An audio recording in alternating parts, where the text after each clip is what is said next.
एसएसटीपी classes में स्वागत है बच्चों। आज मैं कवि का लेकर आया हूँ महत्वपूर्ण ऑब्जेक्टिव, जिसमें 3 कवि के बारे में बताया जाएगा। शमशेर बहादुर सिंह, गजानन माधव मुक्तिबोध, रघुवीर सहाय, उषा जनजन का चेहरा एक और अधिनायक, ये सभी कविताएं हैं। यहाँ देखते हैं बहुत ही महत्वपूर्ण प्रश्न आपके पूछे जाते हैं एग्जाम में। 100 मार्क्स के हिंदी में जो है पूछे जाते हैं कि जन्म स्थान और निधन। जन्म स्थान, जन्म कब हुआ, जन्म स्थान, निधन, और ये और महत्वपूर्ण पुस्तकें। तो चलिए बच्चों देखते हैं। वीडियो देखने के पहले हमारा चैनल जरूर सब्सक्राइब करें। उषा के लेखक शमशेर बहादुर सिंह हैं। उषा के लेखक कौन है? शमशेर बहादुर सिंह हैं, जिसका जन्म 13 जनवरी 1911 को हुआ। आप इसे याद रखने के लिए कह सकते हैं दही चूड़ा का पर्व जो होता है 14 जनवरी को होता है, उसके ठीक एक दिन पहले। कब? 13 जनवरी 1911। 1911 में अपना बिहार की स्थापना हुई थी, तो आप याद रख सकते हैं। और शमशेर जो था वो शेरा था, और ये 82 साल तक जिए। यदि आप 1911 में 82 जोड़ते हैं तो आपका जो है 93 आ जाएंगे। 2 1 3 8 1 9, तो इससे आप आसानी से याद रख सकते हैं। अब इसका जन्म स्थान कहाँ हुआ बच्चों? तो जन्म स्थान देहरादून, उत्तराखंड। और इनकी माँ का नाम क्या था? प्रभु देवी। पिता का क्या नाम था? तारीफ। तो शमशेर के पिता तारीफ करते थे, माँ प्रभु में लगी रहती थी, पत्नी धर्म में थी। तो आप आसानी से याद रख सकते हैं, पत्नी धर्म, माँ प्रभु, पिता तारीफ, आसानी से याद रख सकते हैं। और इसका जो विवाह हुआ 1929 में, लेकिन संयोग से इनकी पत्नी की मृत्यु 1933 में हो जाती है। मात्र जो है कितना 4 साल तक ही साथ रहा, और ये एकांत जीवन व्यतीत करने लगते हैं। व्यवसाय, इनका व्यवसाय क्या था, पेशा क्या था? उर्दू हिंदी कोश का संपादन। 1981 से 85 तक प्रेमचंद सृजन पीठ विक्रम विश्वविद्यालय उज्जैन के अध्यक्ष रहे। इन्होंने बहुत सारी पुस्तकें लिखे। पुस्तक का यहाँ नाम है, मुख्य रूप से दूसरा सप्तक में बहुत सारे कवि आए थे। और दूसरा सप्तक कब संपादन किया गया था? 1951 में। किसके द्वारा? तो अज्ञेय के द्वारा। आगे भी बहुत ही महत्वपूर्ण ऑब्जेक्टिव इसके बारे में बताया जाएगा, और ये बहुत ही इम्पोर्टेंट क्वेश्चन है। उसमें कवि के रूप में ये आए।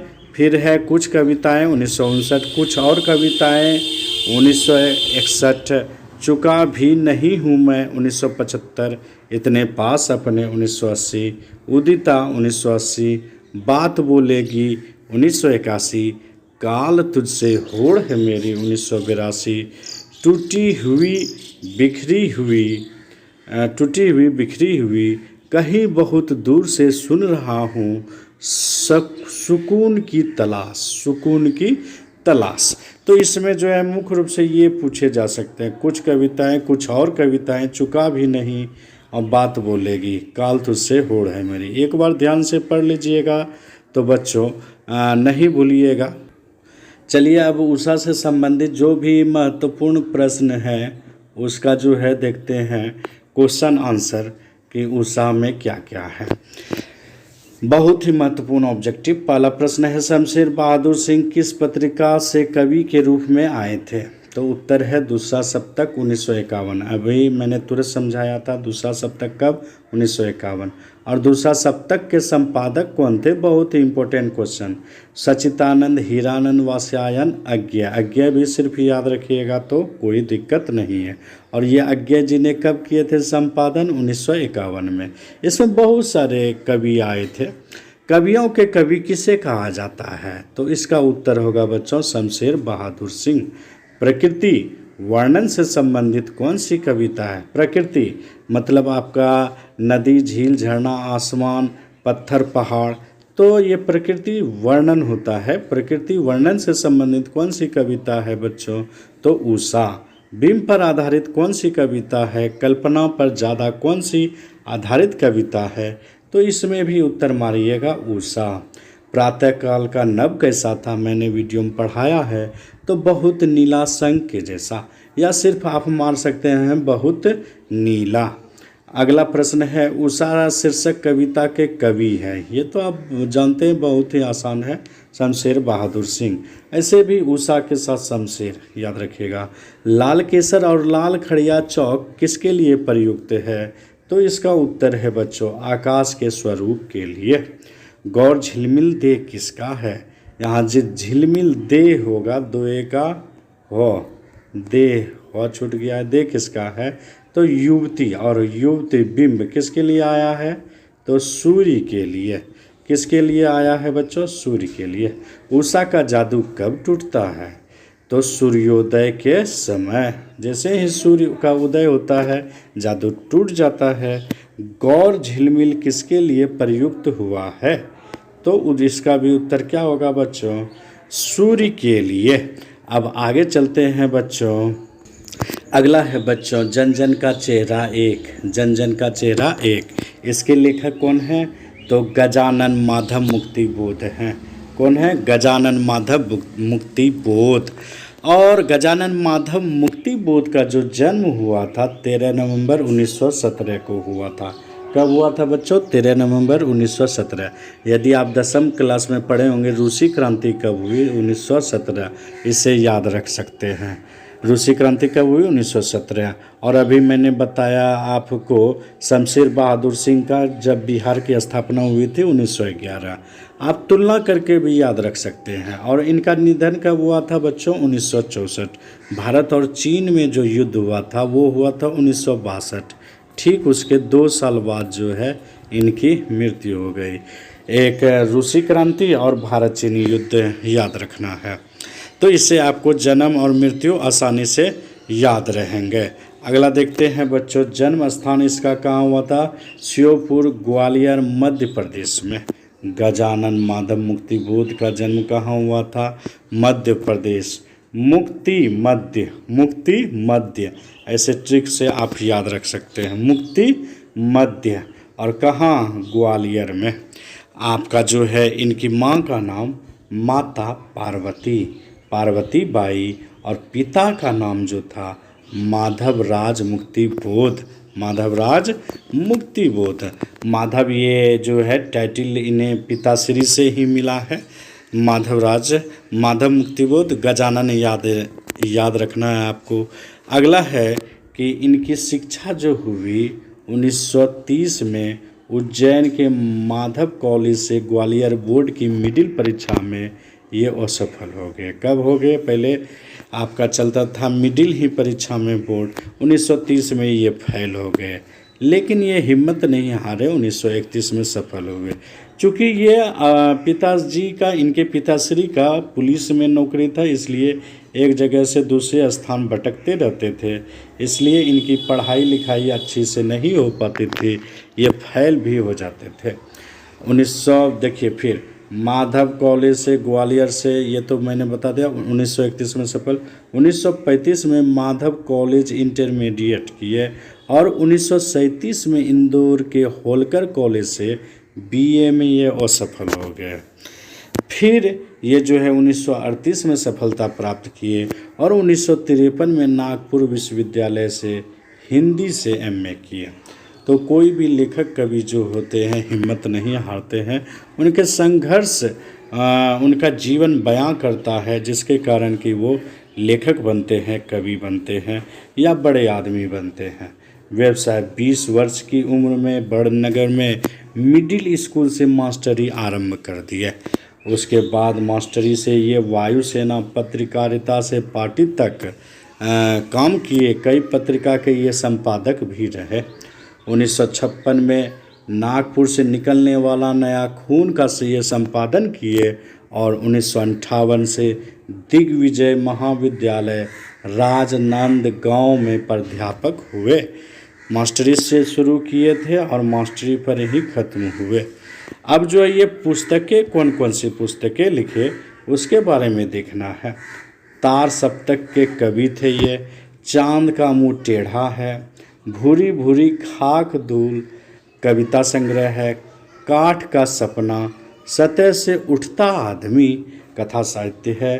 कमायनी एक पुनर्विचार, कामायनी जो जयशंकर प्रसाद की प्रसिद्ध रचना है उस पर जो है इन्होंने पुनः विचार किया। नई कविता का आत्मसंघर्ष, नया साहित्य का सौंदर्य शास्त्र जिसका नया संस्करण कुछ परिवर्तित रूप में आखिर रचना क्यों हुई है के नाम से छपे। फिर अगला है भारतीय इतिहास और संस्कृति इतिहास और मुक्तिबोध रचनावली 6 खंडों में नेमीचंद जैन के द्वारा जो है राजकमल प्रकाशन से प्रकाशित हुआ है। आप इसे देख सकते हैं। अब चलिए जो है जन जन के चेहरा से जो है बहुत ही महत्वपूर्ण ऑब्जेक्टिव देखते हैं। जन जन का चेहरा एक का जो है बहुत ही महत्वपूर्ण ऑब्जेक्टिव इस प्रकार है। पहला प्रश्न है जन जन का चेहरा एक शीर्षक के लेखक कौन है? तो आसानी से मार दीजिएगा, गजानन माधव मुक्तिबोध। लंबी कविताएं कौन लिखते थे? गजानन माधव मुक्तिबोध अधिकतर लंबी कविताएं लिखते थे। और ज्वाला कविता से लिया गया है। ज्वाला कहाँ से उठती है? तो ज्वाला जो उठती है वो जनता के हृदय से। कहाँ उठती है? जनता के हृदय से। अगला प्रश्न है बच्चों, मुक्तिबोध का जन्म स्थल है। बहुत ही इम्पोर्टेंट पूछा गया ये ऑब्जेक्टिव है, बहुत ही इम्पोर्टेंट क्वेश्चन है। तो इसका उत्तर होगा, अभी मैंने परिचय बताया, ग्वालियर मध्य प्रदेश। कवि ने सितारा किसे कहा है? तो जनता को जो है कवि ने सितारा कहा है। सभी जगह गलियों की धूप क्या होती है? तो एक होती है। इसी प्रकार प्रश्न है सभी जगह के लोगों का चेहरा क्या होता है? तो उत्तर होगा एक होती है, क्योंकि जन जन का चेहरा एक है। कन्हैया ने क्या चराई है? तो उत्तर क्या होगा बच्चों? गायें। सभी और न सभी और कौन सा देश है? तो अपना देश है, हिंदुस्तान है। अगला देखते हैं, चलते हैं लेखक के बारे में। और अगला है अधिनायक। अधिनायक के लेखक कौन है? रघुवीर सहाय। अधिनायक के लेखक कौन है? रघुवीर सहाय। इनका जन्म 9 दिसंबर 1929, इसे याद रख सकते हैं आसानी से। 1929 को आर्थिक महामंदी कब आई बच्चों? आप यदि 10वीं में पढ़े होंगे तो आर्थिक महामंदी 1929 में आए। तो 9 दिसंबर 1929 को जो है इनका जन्म हुआ और 30 दिसंबर 1990 संयोग से दिसंबर ही महीना में इनका निधन हो गया। जन्म स्थान इनका कहाँ हुआ था? लखनऊ उत्तर प्रदेश। कहाँ? लखनऊ उत्तर प्रदेश। ये आपका बहुत ही इम्पोर्टेंट क्वेश्चन है, बहुत ही VVI ऑब्जेक्टिव है, ये पूछा भी गया है, इसलिए ध्यान में रखना है। इनके पिता का क्या नाम था बच्चों? पिता हरदेव सहाय, जो कि एक शिक्षक थे। शिक्षा इन्होंने कहाँ तक हासिल किए? MA अंग्रेजी, लखनऊ विश्वविद्यालय लखनऊ से।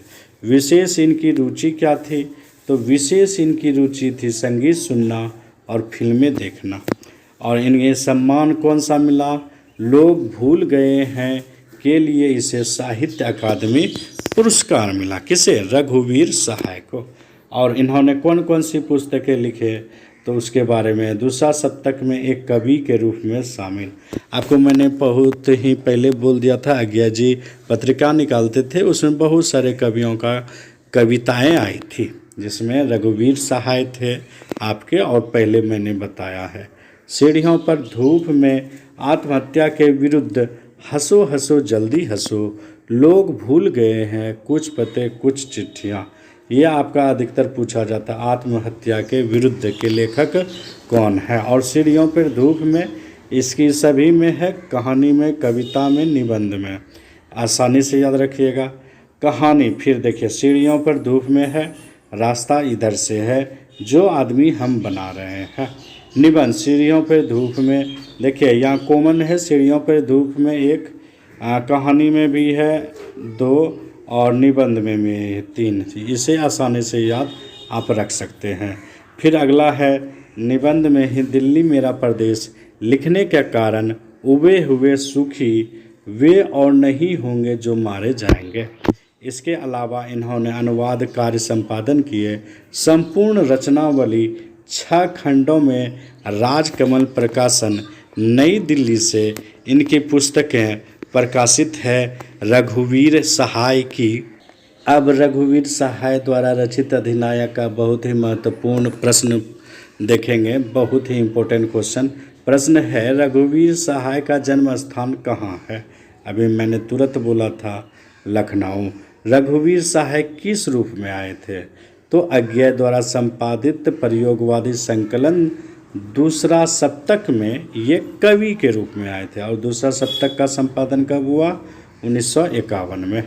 अगला है बच्चों, रघुवीर सहाय अधिकतर किसका उपयोग करते थे या करते हैं अपनी कविता में? तो व्यंग, कटाक्ष, घृणा और क्रोध का। अगला प्रश्न है अधिनायक किस पुस्तक से लिया गया है? बहुत ही इम्पोर्टेंट क्वेश्चन है कि आपका अधिनायक किस पुस्तक से लिया गया है। तो इसका उत्तर लिखिएगा बच्चों, आत्महत्या के विरुद्ध से। अधिनायक कैसी कविता है? तो अधिनायक एक व्यंग कविता है, ऐसी व्यंग कविता आप जो हंसी तो आएगी लेकिन आप हंस नहीं पाइएगा। अगला है हरचरणा कौन है? तो एक गरीब बदहाल स्कूल जाने वाला लड़का है, एक गरीब बदहाल स्कूल जाने वाला लड़का है। और अगला प्रश्न है बच्चों कि वह कैसा कपड़ा पहनता है? तो उत्तर फटा सुथना। आप कविता यदि पढ़े होंगे तो जय जय कौन कराता है? तो शासक वर्ग, जितने भी हैं शासक शोषक वर्ग, वही गरीब लोगों से जय जय कराता है। राष्ट्रगान क्या है? हम लोगों का राष्ट्रगान क्या है? तो उत्तर मारिएगा जन गण मन। और राष्ट्रगीत क्या है? तो वंदे मातरम। सिंहासन में तमगे कौन लगाता है? तो इसका भी उत्तर होगा बच्चों गरीब लोग। बाजा कौन रोज बजाता है? उत्तर होगा गरीब लोग। ये आपका कैसा वीडियो लगा? मैंने यहाँ 3 जो है बहुत ही महत्वपूर्ण लेखकों के बारे में लिया है, कवि के बारे में लिया है। ज़रूर कमेंट करें कैसा लगा वीडियो। और बहुत बहुत आप सभी को धन्यवाद।